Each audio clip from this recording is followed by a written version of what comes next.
ఏంటో ఈ పేదవాళ్ళు పొట్టకూటి కోసం రోజంతా కష్టపడినా ఎదుటివారి సొమ్మును పైసా కూడా ఆశించరు. రెక్కాడితే కాని డొక్కాడని బతుకులైనా అవకాశం దొరికినప్పుడు తమ నీతిని వదులుకోకుండా నిజాయితీనే చాటుకుంటున్నారు. పేదవాళ్ల నిజాయితీకి నిదర్శనంగా నిలిచిన తాజా సంఘటనలు ఇవే.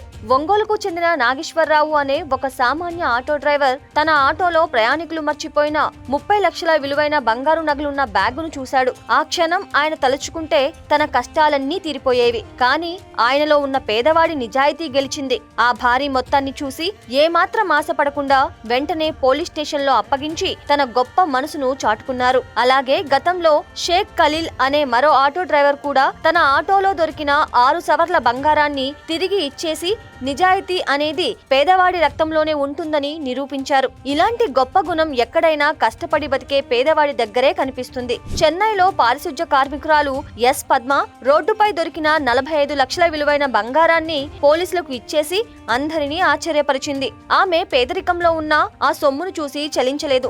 ఆమె నిజాయితీని చూసి ముఖ్యమంత్రి స్టాలిన్ స్వయంగా ₹1,00,000 బహుమతి ఇచ్చారు. అలాగే శివగంగలో సెల్వి అనే మరో కార్మికురాలు చెత్తలో దొరికిన 18 లక్షల విలువైన బంగారాన్ని వెతికి మరీ యజమానులకు అప్పగించి మానవత్వాన్ని చాటింది. చిన్న పిల్లలు కూడా ఈ విషయంలో ఏమాత్రం తీసిపోలేదు. వెంకటగిరిలో బస్సు కోసం ఎదురు చూస్తున్న స్కూల్ పిల్లలకు నగలతో ఉన్న పర్సు దొరికితే దాన్ని వెంటనే పోలీసులకు ఇచ్చేశారు. ఆటో డ్రైవర్ల నుండి పారిశుధ్య కార్మికుల వరకు, చిన్న పిల్లల నుంచి సామాన్యుల వరకు వీరంతా చూపిస్తున్న ఈ నిజాయితీ వల్లే సమాజంలో ఇంకా మానవత్వం బతికే ఉంది. నిజాయితీ అనేది సంపదలో ఉండదని, అది పేదవాడి రక్తంలోనే ఉంటుందని వీరంతా నిరూపించడం నిజంగా అభినందనీయం.